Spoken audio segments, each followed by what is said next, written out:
Good morning, everyone, and happy Tuesday. I am back from my trip, and now it's raining.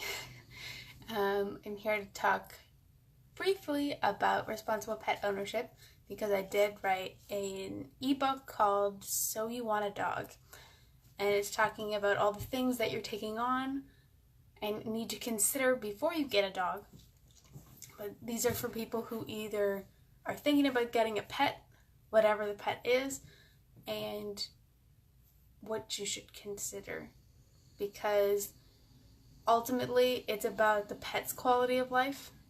And sometimes if you really want a dog, but you work 9 to 5 every single day and you're never going to be home, and you live by yourself and the dog has no access to grass, then that's something that you need to consider and maybe do it for the animal and make it less about how you feel about it. But anyway, if you haven't read my ebook, which most of you probably haven't, even though it's free on my website, there are a lot of things that you need to consider. May or may not be writing another ebook shortly, but we'll find out. I think the most important thing when deciding to get a pet is to pick one that's right for you. Because a lot of people say, oh, my friend has this dog and it's really cute and I want to get that one.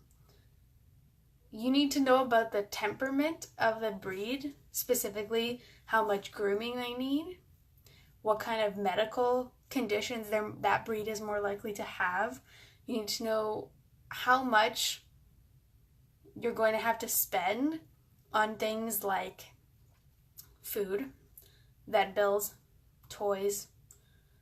If you're going to be away 5 days a week, then you're going to have somebody come in and check on your animal all day. Even if it's a cat, some people have people that come midday and play with them for a little bit, because while they do typically live indoors, they have exercise needs as well. Beyond that, willing to look into things before blatantly agreeing is always a good method, because you don't always know where the information's coming from.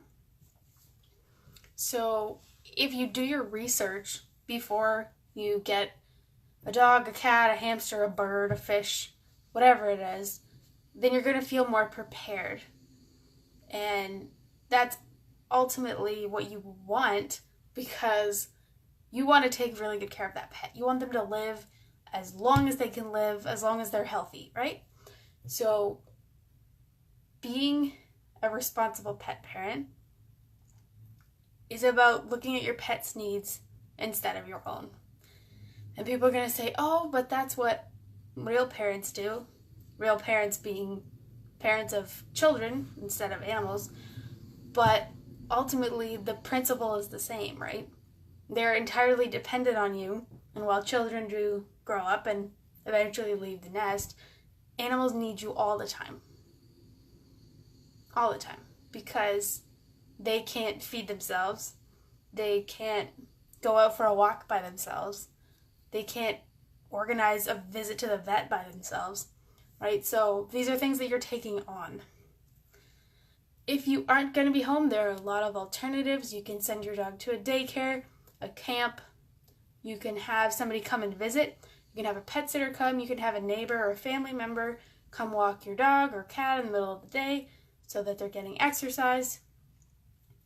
Exercise is really important. I know a lot of people that walk their dog less than twice a week.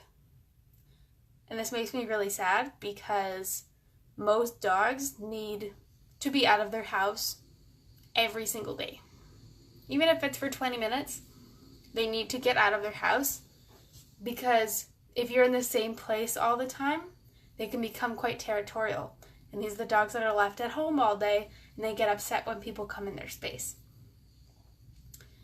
If you aren't comfortable grooming your dog or cat, which a lot of people are not, there are groomers for that. There are mobile groomers now for that. They will come to your house. You don't even have to leave. But you do have to keep up with the grooming, because ultimately they will get skin issues. They can develop a lot of infections if their coat and their teeth aren't looked after. their nails have to be done. And a lot of people don't know a lot about pet nails. They just know that they have to be short. But most people I know, their animals' nails click on the floor, meaning they're too long. So I did a post about it recently actually, but there's a section on my website under hygiene and safety, I believe, that tells you about nails and how to know when they're too long. And you can get other people to cut them. Most pet stores have nail cutting services. So if you go in, they'll cut it and use what's called a Dremel. It's kind of like a little grinder so that it doesn't chip and peel, and it actually makes them less sharp, which is really nice. Knowing what type of brush your pet needs is obviously important, and I did a live video about that not that long ago for shedding season. Playing with your pet. A lot of pets need a little bit of playtime, a little bit of interaction to build that bond with you, but they also need the exercise that way. So playing inside and playing outside and going for walks are completely different types of exercise, and you need to alternate and do each kind a little bit because they have needs just like we do. If we had to only do indoor activities for a long, long time, we would probably get pretty bored. Expenses is the big one, but a lot of people don't know how much having a dog will cost. A lot of people don't know how potentially big vet bills can be. A lot of people don't want to invest money in healthy food for their pet. They go to the grocery store, buy one of the kibbles off the shelf, and then have super expensive vet bills that come up because they're feeding their pets basically grains and rice, which is converted into sugar, and sugar feeds cancer. But I've done a lot of videos on that. I'm going to stop trying to rant about that. But if you have any questions about if you want to change your pet's food, if they have something that you're concerned about, like a rash, or you want to know anything about their nails or the brushing, feel free to contact me. But I have to go and get ready. I have some clients to see today. But I hope you had a lovely week and are going to have another lovely week. I know the weather's getting nicer here, which is fantastic. Don't like to come back from 30 degrees and have it be pant weather. That's for sure. But have a lovely week, and I will see you next week.